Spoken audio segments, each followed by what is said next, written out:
Okay, so let's begin.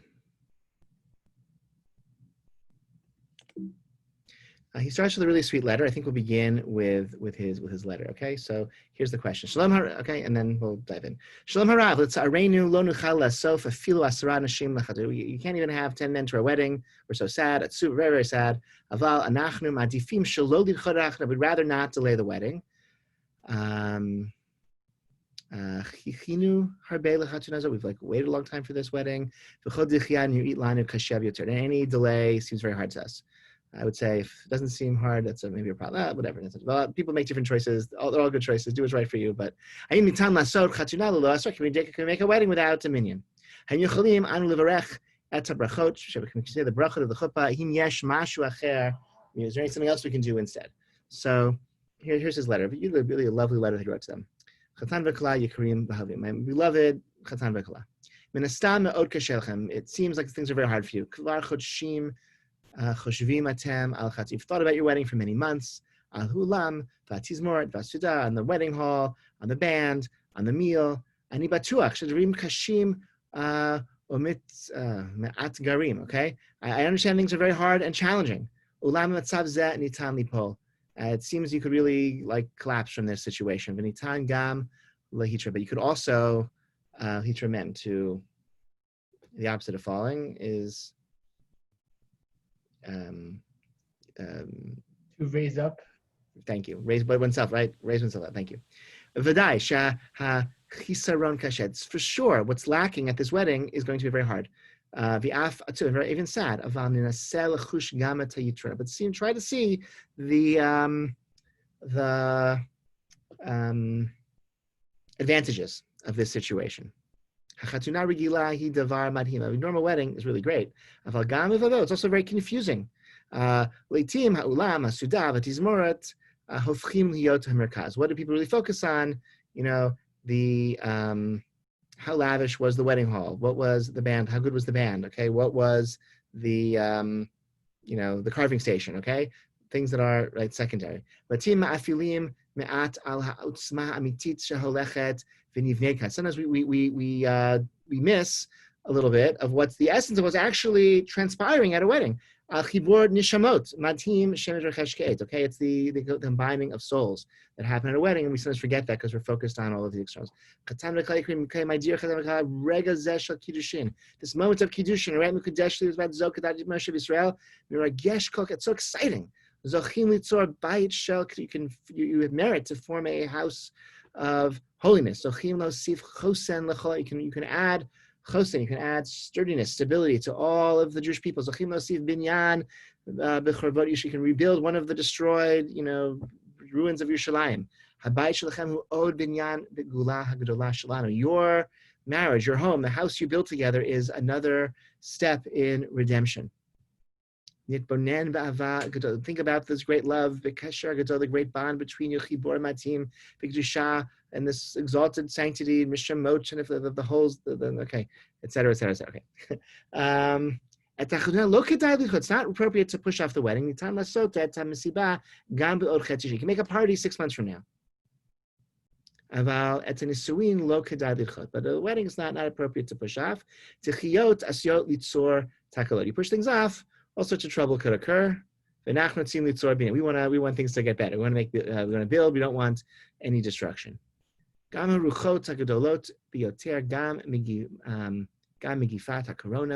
yapilu et hachibur she'nechem HaKadosh Baruch Hu mizaveg zivugim v'hu zeh shechiber et neshemot hagedolot shelechem. Okay, the winds can't push aside your bond.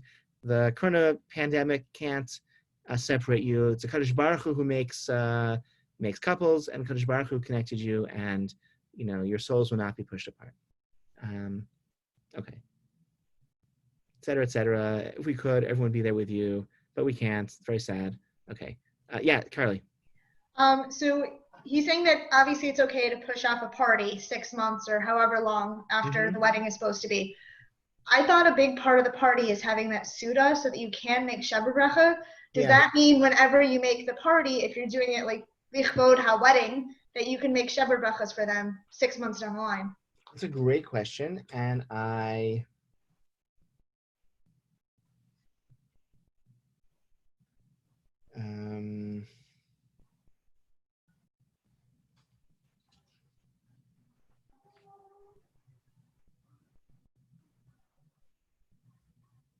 Yeah, that he addresses that. So that's the very last question that he addresses on page at the very end. So he says, well, let's. I'll say two things. So first of all, and I'll show you his answer to that at the end. I don't want to like spoil the ending. Maybe we'll see. He has like a whole bunch of like he has like a sequence. He gives like a summary at the end. Maybe we'll look at the summary. So at least we kind of, if like because we're not going to finish everything, at least you'll get like some bottom line guidance. Okay, if somebody asks you this question tomorrow, you'll be able to tell them. Okay, so we'll look at his bottom line guidance. He says it's possible. So if there's no, or it doesn't really matter actually. He says that you can say. He doesn't say this, but I say that because I've heard this. Someone else has said that. Okay, there's a mitzvah of a chatan to make his wife happy for the entire first year of marriage. So any meal that's for the purpose of like the simcha of the bride, at least, like that has that's in the context of a mitzvah context. So you have a party 6 months later, 10 months later, it's within the first year, it's from the Shana Rishona, it's a biblically endorsed time where the husband has a mitzvah to make his wife happy. And so everyone who gathers and is dancing and singing and, lifting people on chairs, that is actually, it's not just like stam, that's actually a mitzvah because the, it's causing rejoicing for the bride and groom, okay? For the bride, I guess, who has that, she's the object of that mitzvah. The question Sheva Bracha, so maybe that can be said as well also, okay? So, if there are people there who weren't able to celebrate and if it couldn't be said at the wedding, so maybe it can be said also even much later, and that's the last item that he addressed on his list. So we'll look at them in order. I guess looking over, I guess there are people, I just say like I've just in terms of like people I know in our extended community, there are people who had a couple who had a small wedding but with a minyan. Say whatever, Krista and Jacob got married last Sunday. They had a minyan at the chuppah. I was actually very excited that there was a minyan there because I thought we could like chapa mincha afterwards. But two of the guys who came from the local community to help make a minyan, they left like right after the chuppah. So I'm, the same boat as everyone else, still waiting for mincha. There's, I know another couple that is planning getting married in the winter or the fall, and they are planning on having their wedding in August when they feel like that's going to be like in the next 6 months. August like seems, according to some forecasts, is going to be the healthiest month, right?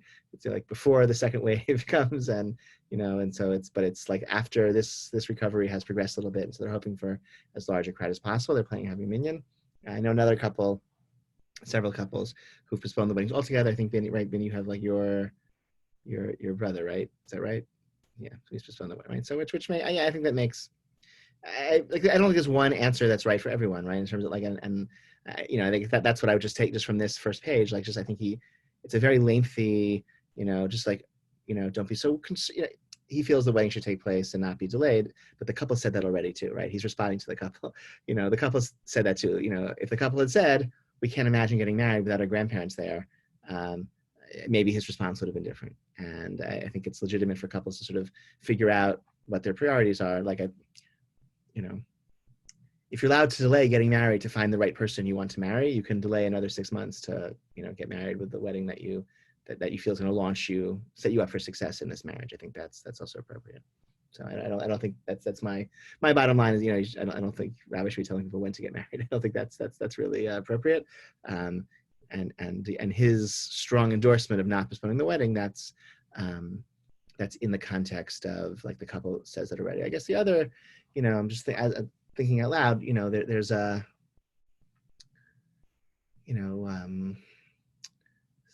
my wife was in Avelut when we got married, but she was already out of Shloshim, and that was, the wedding was already planned when her father died. So that was also a different, if it hadn't, I don't know, if it had been a little different, the staging would be different if you was, you can't get married in Shiva. You can get married right after Shiva.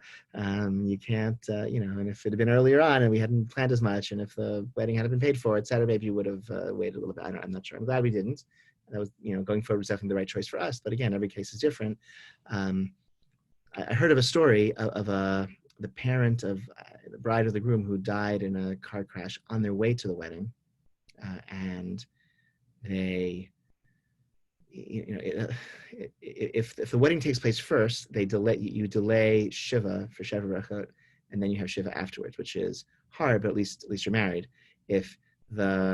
Otherwise you have to, shiva takes, if you find out first, you start mourning first, then shiva would take place, and then you wouldn't have to, to push off the wedding. And I think the surviving parent didn't tell the child that the mother or father had died just then, and said, "Oh, we've got caught in this terrible traffic jam from the airport. We'll be there eventually. So go ahead and get married without us, and we'll see you at the party. We'll be there in a few hours. But you can't push off the wedding because everyone's gathered. Don't wait." And then they found out. So I don't endorse that either. I don't like playing games with people, but and this was many years ago when people were of all professionals of all kinds were much more paternalistic. So I'm not a fan of that story either. But whatever. Okay. Why did I tell it though? If I'm not a fan of it, okay. It's a dramatic situation in which you would the people making the decision felt the wedding should go forward, but the couple didn't have a choice. But hopefully it was the right choice for them. Okay. I don't know what happened to them. All right. I'm gonna skip to the end. Okay. Let's go to the last page. There's not the very last, but let's go to page 17. So we're gonna ruin all the suspense, but at least we'll get his final instructions. So as we've seen, the poskim have divided themselves over many. If you remember page, this is page 17. Okay. Aleph. Is there even a need for a minyan for sheva brachot?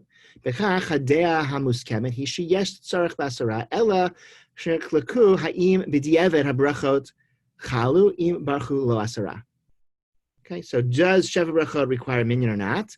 And if they do, so everyone agrees they should, but if there isn't a minyan, if there is no minyan, do the brachot work anyway?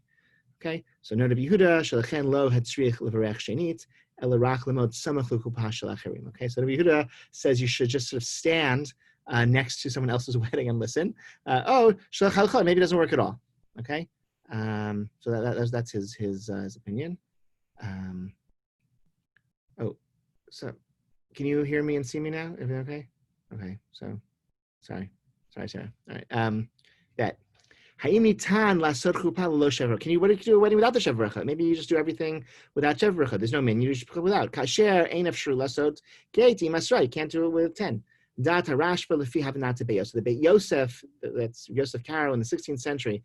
His understanding of the Rashba is if shar lasot chuppah below asra. You can't convene a chuppah without asara. But there are many other opinions that say you can have a wedding without a minyan. You just skip the brachot. That's the Hagot Meimaniot, the Mordechai, the Ramah, the Bach, the Chelkat Mechokek, the Beit Shmuel, the Noda Yehuda, the Nachlat Shiva, the Yad HaMelech, and the Shur Harid Baz. Yitzachen shegam harashba rak asar brachot ach lo amar shlo hinaseh kfi shekatav el. Maybe the Rashba himself, I don't really know. Maybe he says you don't say brachot without a minyan, but maybe you get married anyway, leave without a minyan. Gimel. Madua tzarich asra b'shat. And when exactly do you need the minyan for sheva brachot? Al three b'shem kedusha.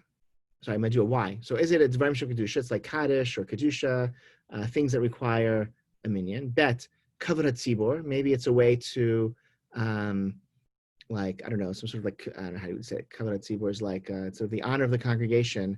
Like you don't elope. Okay, it's like disrespectful to get married without a minyan. Gimel. Pirsum, you just want to publicize the fact that this couple is married. Like that's important information for people to know who's married, who's not. So you get married in public. And there are many proofs for each of these different paths. If the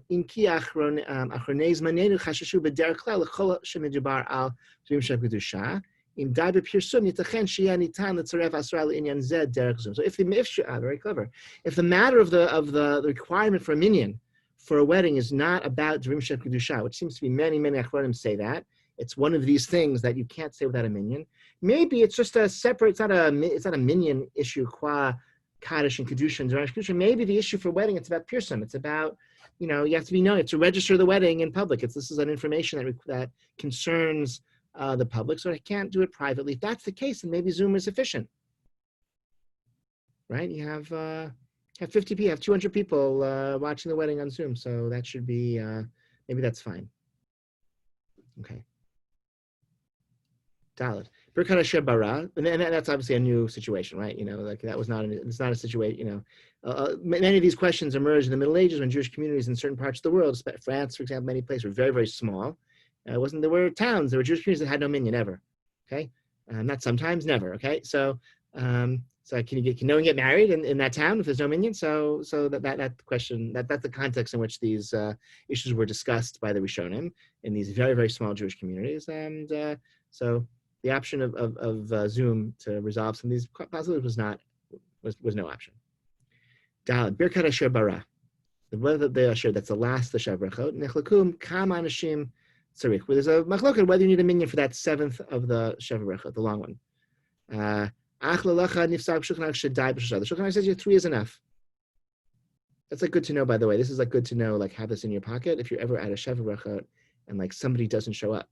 Okay, and you're like, oh my gosh, there's no minyan, what do we do? So you can actually say at least one of the Shav Brachot without a minyan. I should have known that at one such occasion, and to my regret, I didn't, and it was a needlessly awkward situation for probably everyone involved, and just shows, all right, anyway, now I know. So maybe, and is that true for Shav Brachot after the meal? What about this bracha, the seventh of the Shav Brachot under the chuppah? Maybe you need a minyan for that, meaning you can say it at a meal with only 3, but not 10. What about under the chuppah? So that's the Shulchan Yivya Omer. Maybe under the chuppah as well. Nitan Avrech Bracha Zom Ifnei Shoshav. Only 3, you can say it as well. That's the Makna Hakel. V'aftav should be ofen zeh nechshevet kekala im bracha. V'chen Hikilu haben Yishchai Shtei Chemed Mishpatei Uziel Mincha Yisrael. These are not. So this is a pretty good. You got some good guys on both teams, right? So the Aruch Shulchan on team no. That's sort of Baruch Halevi Epstein, the great posek of Nevordik in the turn of the last century. Yibia Omer is Avadi Yosef, okay, not too shabby. On the other side, you have the Makna Hakel, who that is, sorry. But the Ben Ish Chai, great Iraqi posek of, 100 years ago or so. The Shtei Chemed, who lived in Eretz Yisrael a little bit earlier, I think. Mishpatei Uziel, Mishpatei Uziel was, what was his name? Rav Uziel, who was one of the early first Sephardic chief rabbi of the state of Israel, and a very important posek. And the Minchat Yitzchak was the Dayan Yitzchak Weiss was the rabbi of the Eda Haredis in Yerushalayim in the mid 20th century. He survived the Holocaust and ended up in England for a period of time, I think in Manchester, and then ultimately came to Yerushalayim. Wrote a series of very, very influential tshuvot called the Minchat Yitzchak. So he's on the lenient side. That's pretty cool. Okay. Hey, next issue. Birkat Erusin. Birkat Erusin, right? Is there are 2 sets of brachot at the wedding. Shav brachot are what's said, like that's the second. That's like the marriage part, the nuptial blessings. Birkat Erusin is the bracha for the mitzvah of kiddushin. That is the first part of the wedding, right? Weddings have 2 parts: kiddushin and erusin, betrothal and nuptials. So Birkat Erusin is the bracha on the kiddushin and the betrothal. Ladat Hashiltot, which is a gaonic halachic work. So Richas get a minyan for Birkat Erusin as well. It's a gaonic position. Ulam, if you rove a Rishonim, Shulchan Aruch tzarichas rak lechatchila. So most Rishonim and the Shulchan Aruch say you don't need a minyan for kiddushin. It's just a requirement for chuppah, okay, for nisuin, for that second half of the marriage. Again, in ancient times, kiddushin before betrothal was done on one day, and then the actual, bride would move in together, standing under chuppah, and then move in together was maybe a year later. So we do it all under at one occasion. Okay. Al kol zeh. Questions on anything I've seen so far? That's a sort of summary, his executive summary. We'll go back and see some of these things inside.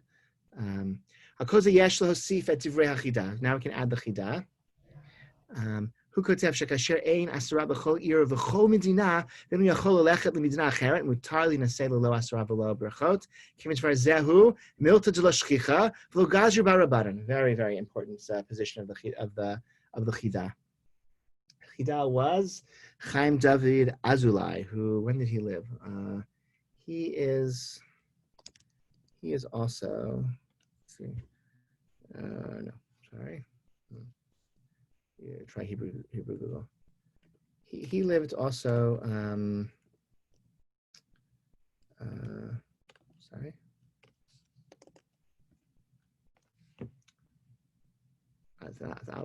Yeah, he lived. He died 1806. Okay. And okay. I feel like he's buried in Jerusalem near my grandmother. That's why, whatever. Yeah, important person to know for other reasons too. Okay, let me go back to our. No, sorry. Here it is.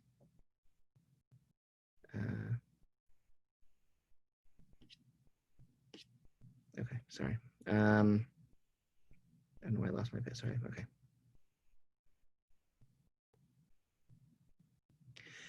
So since this requirement for a minyan is rabbinic, he says it's divarsh not being able to find a minyan anywhere where you happen to be, or any place where you could find it. It's such an uncommon occurrence that the rabbinic prohibition doesn't pertain. So whatever rabbinic requires, it's not a biblical obstruction. It's rabbinic, and when the rabbi said we're gonna say a wedding needs a minyan for XYZ reason, and these brachot need a minyan for XYZ reason. Okay, so it can't be that there are couples that are impossible to, right? If the Jewish Robinson Crusoe happens to find a soulmate, he's not, whatever, on the island with him, it can't be they can't get married. So there must be some mechanism. So he says, Milta lo shchicha, this is a very uncommon occurrence, which is true. Lo gazher b'rabbanan, the rabbis didn't make their decree for this. Mistaber shesvar kazo lo tamar b'chol noseh. So it seems that this type of logic can't be said over every topic. Ulam b'inyan nisu, when it comes to marriage, kasher lo taladat shechazal yigzeru al mitzur kazo sheyesh be'ir shel brachot, shel bayah shel brachot kufi sharinu le'ayel shi kasher gamaban. Right. So it can't be that. You wouldn't say that about any topic, okay? There might be things where you would say, okay, like maybe it's some mitzvah that you can't do if you're on a desert island, okay? Some mitzvah you can't do.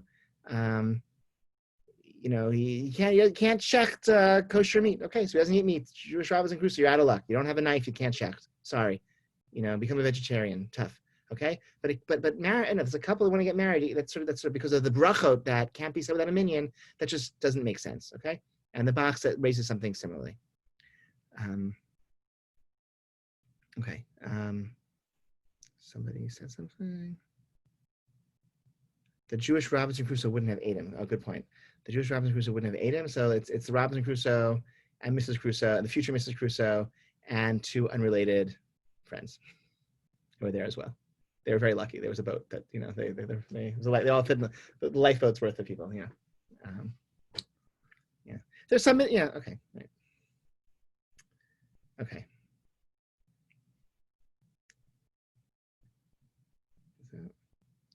Someone should write that novel.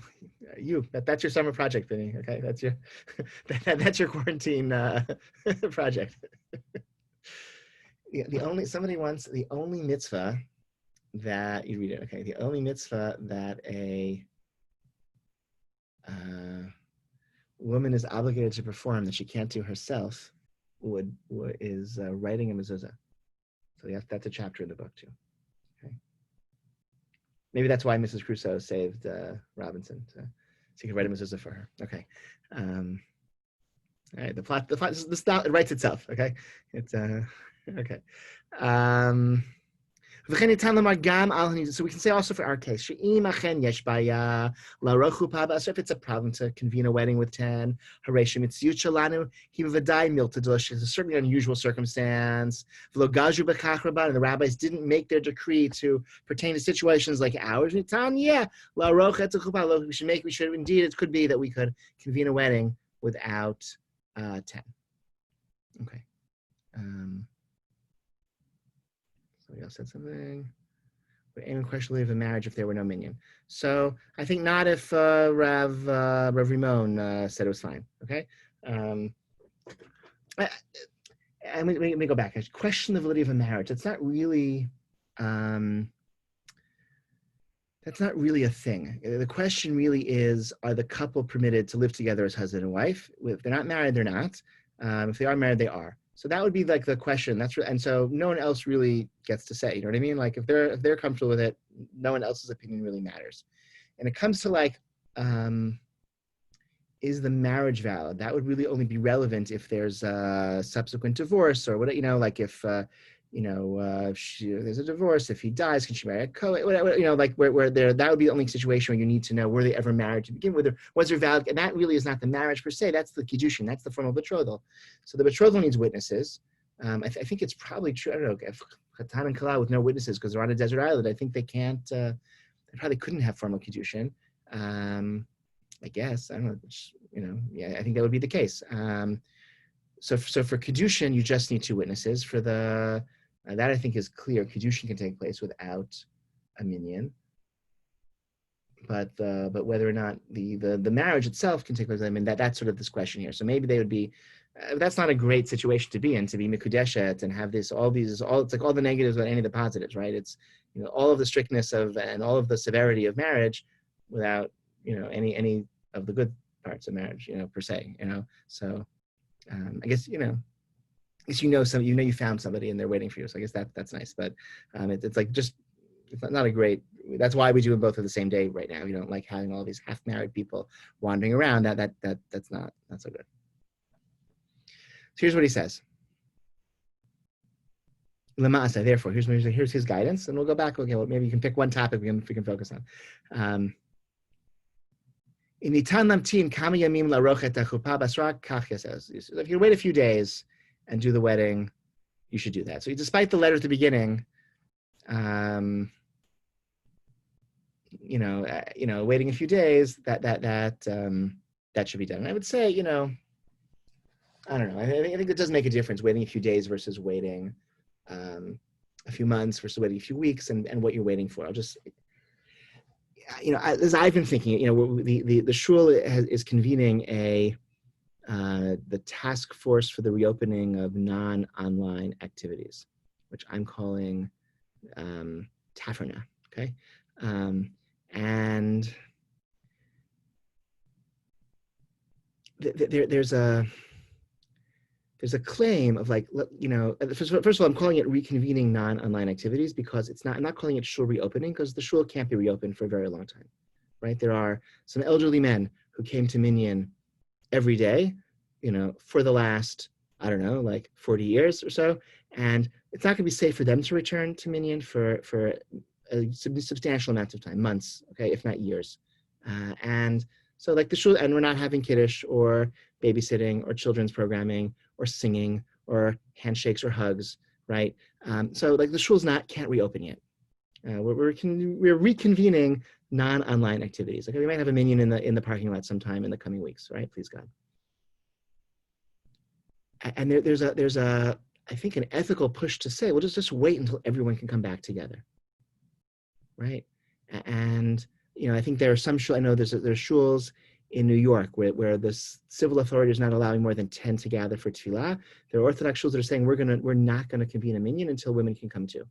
To have a minyan that women are not allowed to come to, that's not our shul. That's to be destructive to what we've tried to build in our community. We're not going to do it. And I know most shuls have not made that choice, but some shuls have, right? And I think there's shuls similarly who might say, we're going to wait until everyone can come back together, until those with diabetes and those who are a little overweight and those who are maybe a lot overweight and those who are over 65 and those who are over 85, let's wait till everyone come back together. But to have 10 or 15 who are all hale and healthy, that's not a representative of our community. I think it's a very powerful ethical claim. And I think it would be a decisive ethical claim if it was a question of waiting 3 weeks. Maybe even if it was about waiting 3 months. But if we're waiting, 2 years, right, or 18 months or 6 months, then I think the shikul has to go the other way. The other, and if, especially since we're going to maybe, we could have back and forth and stage 4, stage 2, stage 1, stage 5. This is not going to be over and done. It seems we're going to have some setbacks, 2 steps forward, 1 step back, 2 steps back, 1 step forward for the next few years. Maybe we need to sort of calibrate different levels of opening and closure rather than be binary, since we have to develop that capacity for flexibility in the stance of our shul for the coming years. So we're reconvening non-online activities, but the shul's not opening. Why am I saying that? Oh, because waiting a few days. If whatever I don't know what the case was in Israel in this particular place. So there was this most strict form of the lockdown where you couldn't go within 500 meters or 100 meters of your house, which lasted for like a few weeks. Maybe it was longer. I don't know. It was however long that most strict stage was. Okay, so that didn't last very long. Wait till next week and you can get a minyan together. But to wait 2 months or 2 weeks, I don't know. That your life has to go on and you're entitled to be married. Okay, that was a bit of a tangent. I'm sorry. Thank you for coming to my TED Talk. Okay, bet. Quick questions or comments on that before I go on? Okay. You say like 2 weeks or 2 months. It could also be years for some people too. Some people, exactly. Some people could be years. Exactly. Not everyone can put their life on hold in that way. Right. Exactly. And again, I don't want to I think there are couples who postpone their weddings 1 year, and that's also like. It's the awareness that even 1 year from now, who knows what we'll be able to do, right? Even 1 year, grandma may not be able. For grandma, like even 1 year from now, we might not have a vaccine, and there might be virus circulating, and it might not safe for everyone to come. Even 1 year from now, that was, that's sort of whatever. The awareness of how long term we're dealing with this is sort of bit. I think different people got that awareness differently, and I think even myself, I remember when we first went to lockdown, it was right before, it was right after Purim, and people were like, oh, this year we should do Pesach Sheni, right? This is a year of Pesach Sheni, and then, which was, ended up being like ridiculously optimistic. 30 days after Pesach, we were still in the middle of like lockdown, right? Like didn't make a difference, and, and whatever. So hopefully we're heading in the right direction at least, but yeah. אם המתנה לא תועיל, או שחוששים שמא יהיה סגר חמור יותר, ניתן להינשא ללא עשרה, ועדיף שלא לדחות את האחרונה, בגלל חששות ותקלות שעשויים להתרחש, וגם בכדי להקדים את המצווה. Okay, so, and if waiting is not going to be helpful, because we're concerned maybe the quarantine will get even more severe, so then you can get married even without a minyan, and it's better not to push off the wedding. He says, right, the concerns of takalot, of disasters that might, the disasters, the disaster. He means, what he means? The disaster. He's referring to our, the couple that are going to have premarital sex. Okay, that's the disaster. Okay, I think that he's referring to, right? Whatever. Once. Okay, just not okay. Gimel. I guess I'm less delicate than he is. In the circumstance where you do have the wedding without 10, you have a chuppah without a minyan. Say the word, so that's the first step, okay? Get Dalet.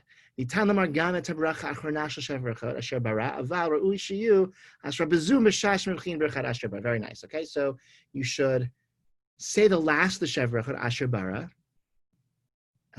That's based on, we saw earlier, that's the Ben Ish Chai and the Mishpatei Uziel and Minchat Yitzchak.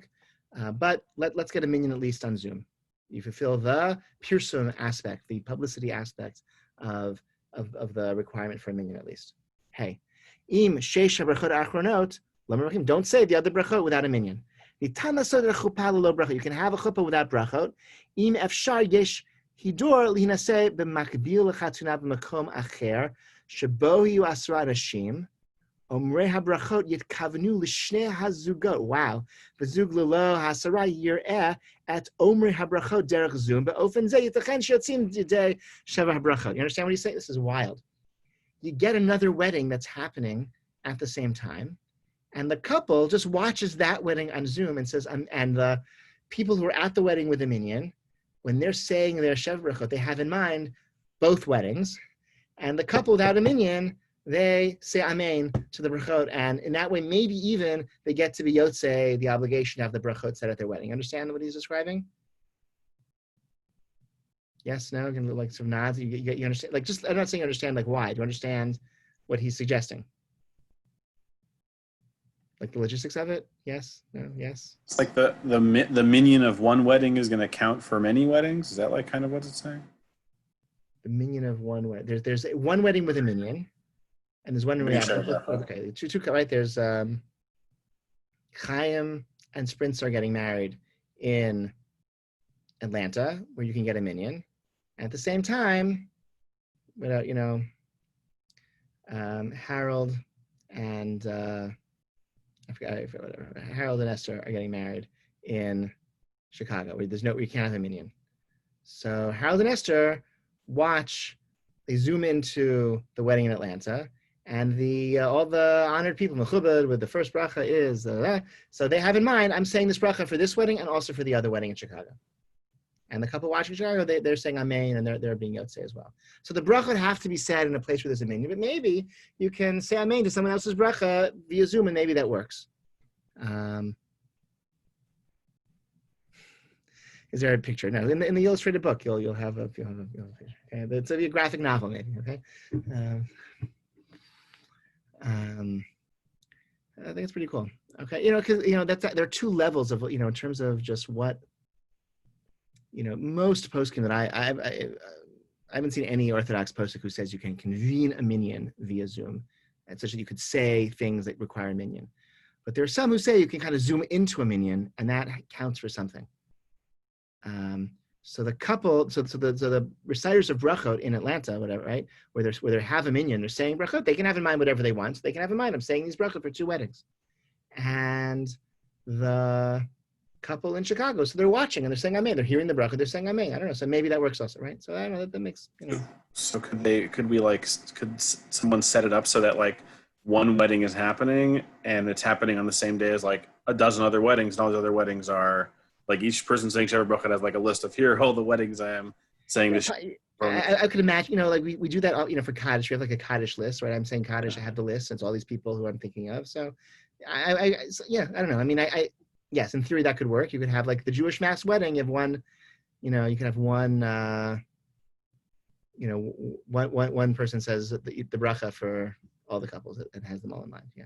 It's not ideal, right? But you could do that. And again, this is also similar. People are saying Kaddish via Zoom. They're zooming into minyanim and they're saying Amen to the Kaddish in the place where there is a minyan, and that's also like a thing that's done now as well. Interestingly, where did they not do this? At the MetLife Siyum Hashas last January, there was they like simulcast. No, it wasn't simulcast. They recorded a bracha from some rabbi in Israel, which they broadcast in the stadium, and they said, don't say Amen to his blessing, because it's recorded, it's not live, and it's via, so whatever. So that, I don't think that was, I don't remember I don't think that was live, but I remember at the time people were like, oh, interesting psak that they gave, little did we know that we'd all be doing everything, electronically for shortly afterwards. Okay, letter Vav. So if you didn't say the brachot, and they didn't do this shtick with listening to someone else's brachot at their different wedding, within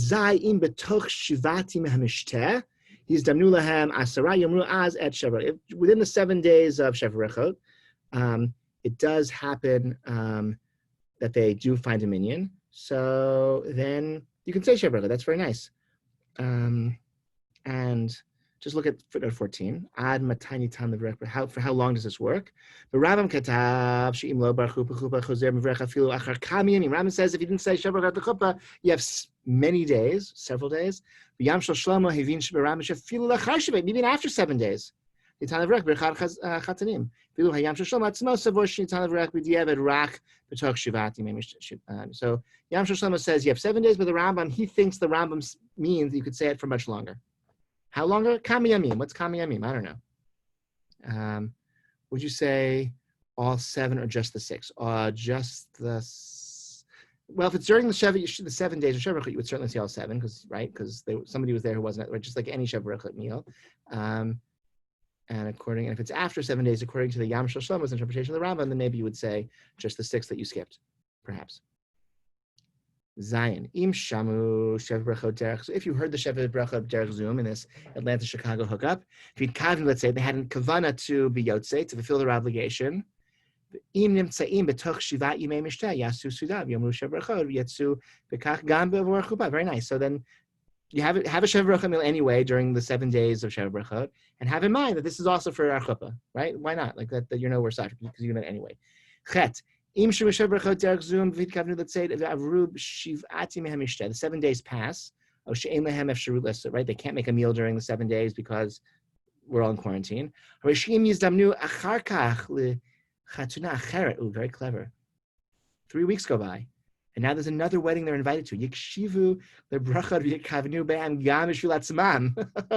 V'mazug hashini yirtzeh nitan lo dia zot leomrei habrachot v'ched yesh yitaron. Okay, so you can sort of it's like wedding. You can wedding crash. You can't. That's wild. You go to the wedding, and you have in mind to fulfill your obligation through the brachot that are said at the other couple's wedding. You get that? That's okay. And they said, if you want, you can tell the couple, with the couple's permission, you can tell the reciters of bracha to have them also in mind. Okay, you say, listen, we weren't able to have a minyan in our wedding. Would you mind if, as the people come up to the chuppah to say shev brachot, they also have us in mind, and we're going to say amen to their bracha. Is that wild? You can always you always have that option of stealing somebody else. Like if you want to have an aliyah, all you have to do is listen to the bracha that the Ola recites and have in mind, like as though you're saying it, and that's your aliyah too. Okay, I think that works.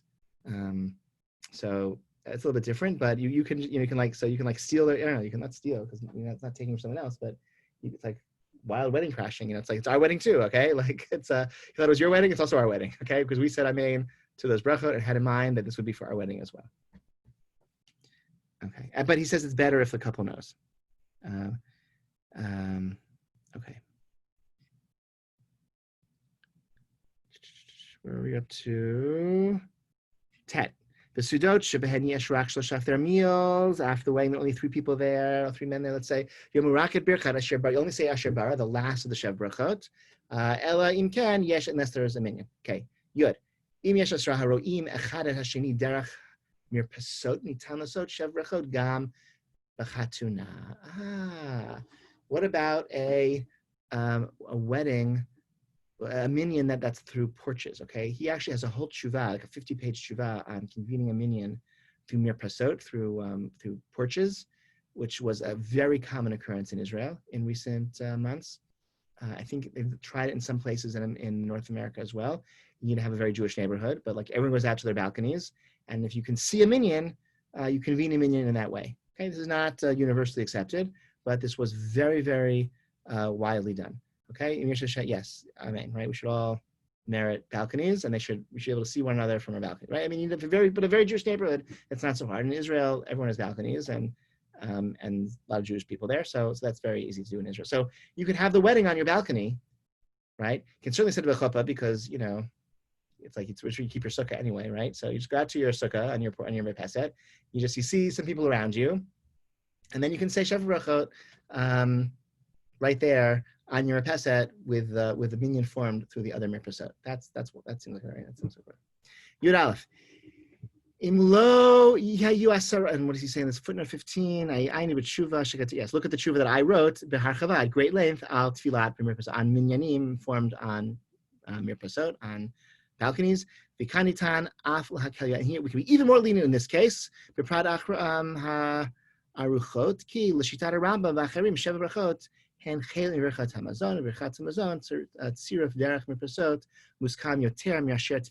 clever, right? Because one of the sources for convening a minyan, even over distance when you're on different mirpasot, is a Gemara which talks about forming a minyan for Birkat Hamazon with people who are different rooms, even different tables, and there's a waiter who is serving both in second bracha. Remember in Daf Yomi recently, and so for a minyan for Birkat Hamazon, we're more lenient than for tefillah.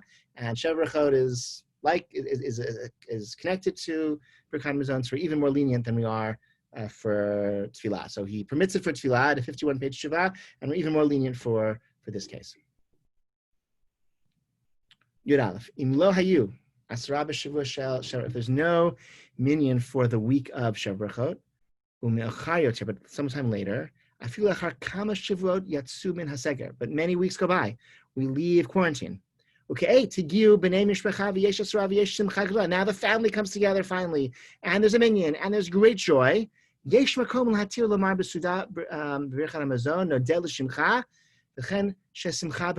is the special zimun for a wedding meal. You can say that at the meal that you convene when the family gets together and there's great joy and there's rejoicing. Right, the wedding party you make 6 months later, you can say the special zimun for that Birkat Hamazon.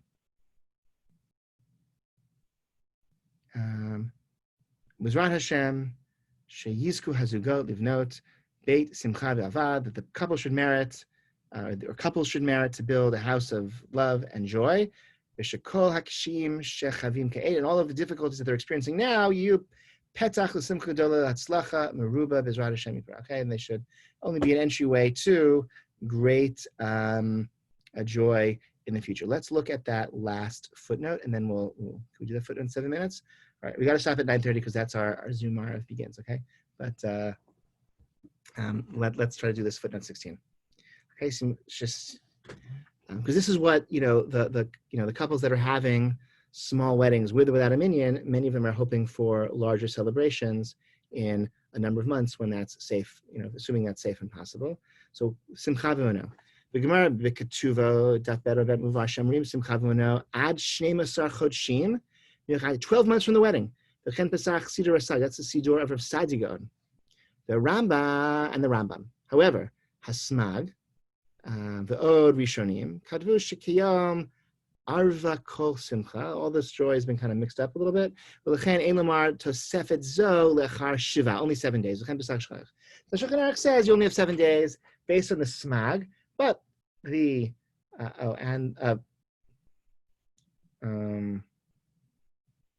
But the Rambam and Rasag say you can do it for much longer, for 12 months. A woman became nida right before her wedding. That happens. She couldn't go to the mikveh until after Shev Brachot. And what they used to do in this situation was to make a meal on her mikveh night. That sounds awkward, but okay. And so they used to have say Shevrachot at this meal. And then this is what the Haggadah Shiri also says. Hapanimi wrote Oser Lamashar. You can't say Shevrachot at this meal because it's a week later. It's more than a week later. Aval Kotev Shitan Lamar Shizm Chavano. He says you can't say Shizm Chavano. The special zimun, the introduction to Birkat Hamazon. The Marot Shnifsak Shulchan Shkiyom Lo Amrin Shulchan Lechar Shiva Harei Shetam Advarhu Ki Arva Kol Simcha Ulam Im Lo Baal Bilat Mitzvah Harei Shekeiti Ikar Simcha Shel Chatan V'Kala Lechen Yitan Lamar Shulchan. So the rationale of not doing it after 7 days is because the simcha is sort of all mixed up. It's not distinct anymore. So you can't say that special zimun. But this couple has not lived together as husband and wife. They haven't had sex yet because she hasn't gone to the mikveh since their marriage. So that's reason enough to say this special zimun. Is our situation similar? They've been living together as a husband and wife for weeks. But there's a very special joy they haven't been able to experience until now. Just that's a kind of completion of the wedding. Yes, they're living together, husband and wife in their own apartment, etc., but they haven't had a celebration with the friends and family. But to answer this question in 4 minutes, Niraet Shut Shuva Mi'ava. See what Shuva Mi'ava writes. Gam hu kotev l'ma'aseh l'marshim chavano l'marot she'b'chinat hasvara hu lo batuach shesh l'mar reisha kivan she'en kan has karat Hashem in the Rekzek. He says his rationale he's not so sure about, but he says since God's name isn't mentioned in that special zimun, we can be more lenient. Like what's the risk is not so great.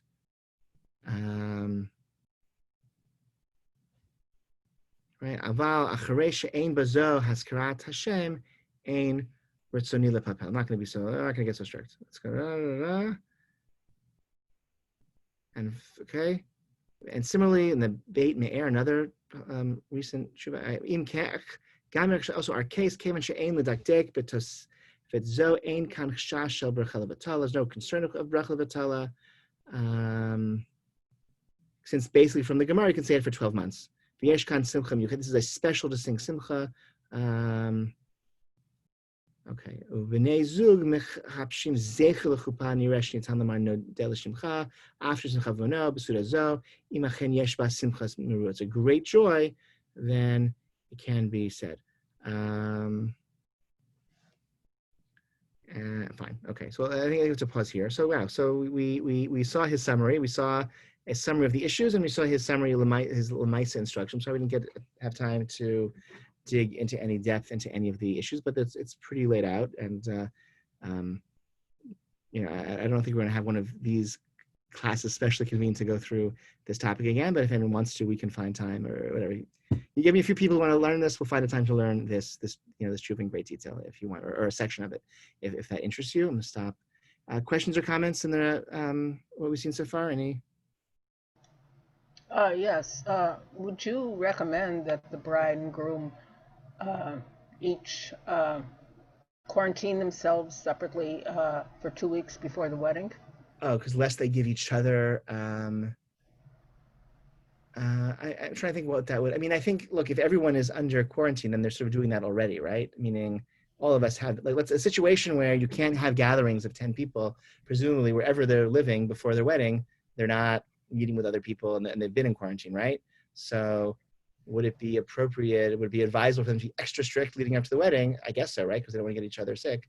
So that makes sense. But in this situation, they would probably be already in quarantine, right? That's why this shaila arises.